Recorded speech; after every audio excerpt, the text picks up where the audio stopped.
Dr. Freedom here with you. Times from Dr. News from in and around the universe. It may or may not affect you, but it definitely will when the Dark Tower falls. Okay, so you got to be a fan of the Stephen King novels, or go see the movie when it comes out with Idris Elba in the lead role. So I'm hoping those movies really do, the novels justice, but you never know with these things. It's always a dice roll. So, but I'm going to give it its fair shot and all that. Or maybe I'm too old. I'm not kidding. Somebody actually got into an argument with me over class in the comment box and actually had the nerve to bring up, well, you're just too old to get it. I'm like, dude, I still watch the freaking brand new Voltron series, and I think it's fantastic. I think it's just as good as the original. It's just Classhead was a victim of bad writing, and I'm sorry. I don't care how old you are, whether you're a kindergartner or 99. It still sucked ass after about episode 3. And there's no justification for it. Sure, it's going to hit big in America more than likely, and that's because nobody wants to think in America anymore. It just seems. I don't know. There's a lot of weirdness going on here in this country. I don't know. It just seems like good old American common sense has gone out the window sometimes.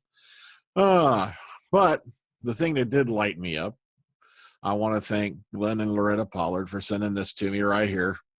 This I got, the one on the top there, I got at a store. It was just, don't worry. It's not an actual rifle because you're freaking out. It's just a placard. But they sent me this police public call box sign. So thanks, Glenn and Loretta, if you're out there watching. That was definitely, gave me a little, tickle in my heart there that day.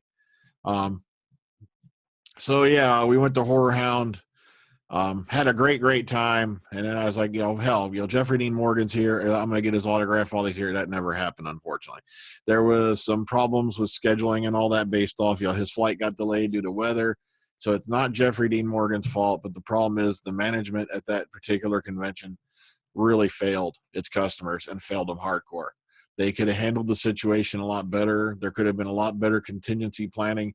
They knew for 36 hours before that he was not going to be in until that certain time, that certain day, and there was no contingency planning whatsoever. It was just, let's do it all on the fly. Plus, when your customers are standing in line, a lot of them have already been there for over 2.5 hours. Now, the lady who was with Jeffrey Dean Morgan, she actually passed out some bottled water that she had. Unfortunately, she only had like 3 or 4 bottles, but still, the gesture, you can't beat that. She's thinking of others. Then one of the con staff comes walking down the middle aisle with a brand new freaking bottle of water in her hand that's still glistening with sweat. We've got people that like me standing in line, probably diabetic, with my throat my tongue about to stick to the top of my throat, and we're watching her sip water as she goes by. Didn't even give us a glance. I'm sorry. That's just it was just like they didn't give a damn that we'd been there all day. It's like, so what, suckers? That's just the impression I got. You got to really make an impression with people if you're going to do these kinds of things. And it's like, that's just, too bad, lemmings. That's just the attitude it felt. We'll have about 5 or 6, security guards standing up here blocking your pictures because there was no pictures allowed, by the way, even though the other guests were doing pics at their tables. They didn't want you getting any free pictures. So all these security guards are up there standing there smiling, getting a laugh, blocking camera views. Yeah, you could have been telling people what was going on. You could have been telling people what the situation was. You see, we had been in line an hour and a half when they pulled Jeffrey D. Morgan out of line to go do photo ops. Then we found out they put all the photo ops together. He wasn't going to be – so at 2.5 hours, one of the guys come back, so we find this out. It's going to be another hour and a half or more. And I'm not waiting 4 hours in line for an actor I can always pick up later. So I walked off at that point. So, like I said, it's not Jeffrey Dean Morgan's fault. It's not really Horror Hound's fault, but they could have handled the situation a lot better than they did. That's all I'm saying. But let's get on to the stuff that you really, really care about. I'm sorry if half of you has done turned on. All right, let's get to the point. Let's get to it. Let's go to it. Wham. Okay, make it big. All right, moving over. And I'm on the wrong picture. All right.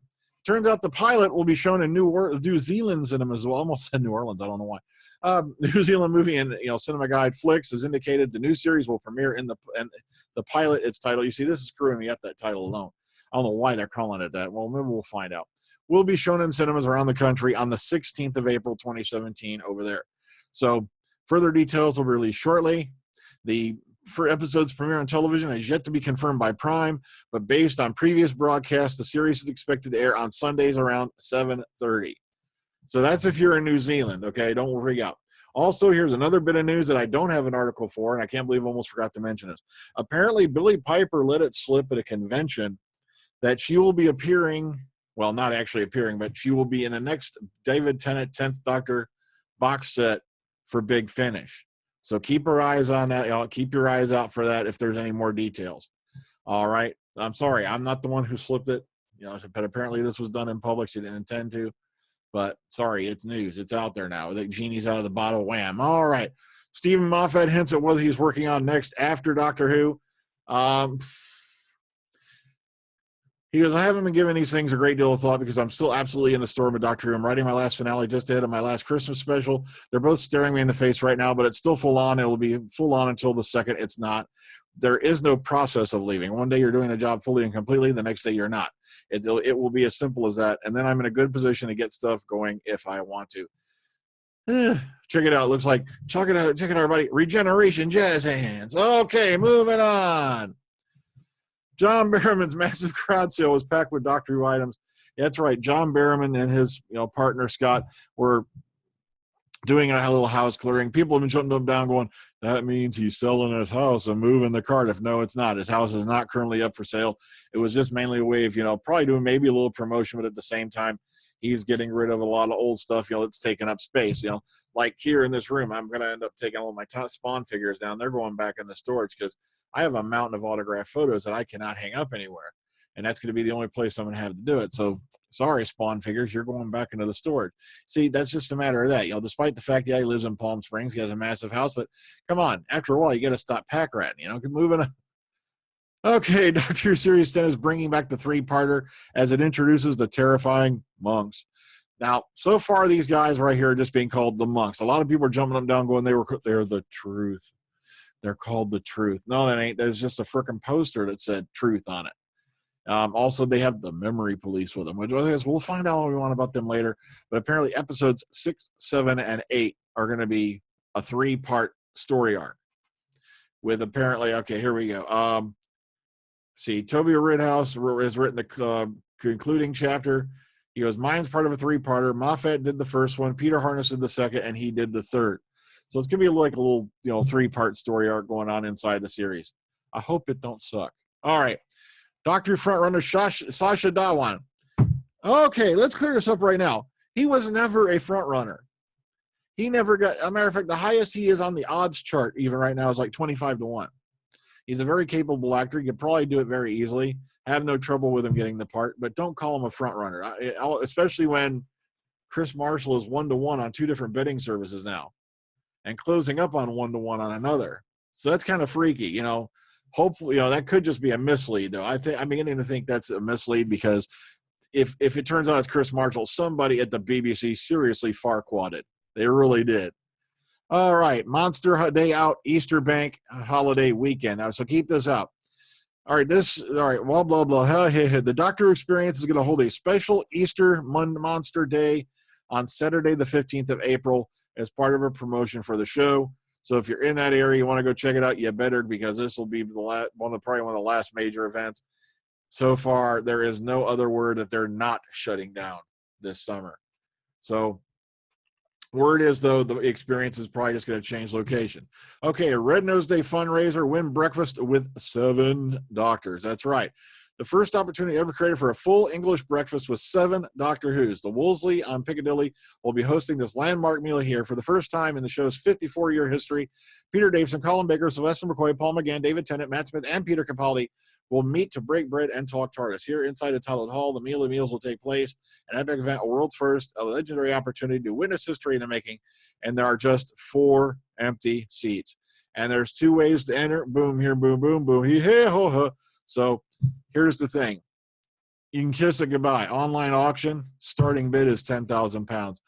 What a load of shit. I'm sorry. You might as well just say whoever the richest is going to get this. They get one of those seats. It shouldn't be that way. It really shouldn't. It's getting ridiculous with that. If you have more money, you get more opportunity. Oh, boy. Come on. Fans should all be treated equally. Okay, now this was in the Houston Press. This is just a little opinion piece, but Doctor Who's Zagreus could solve the series' big bad problem. And I thought it was very interesting and all that, his argument for that. So if you want to go read it, it's not that long. Probably take about not even 5 minutes.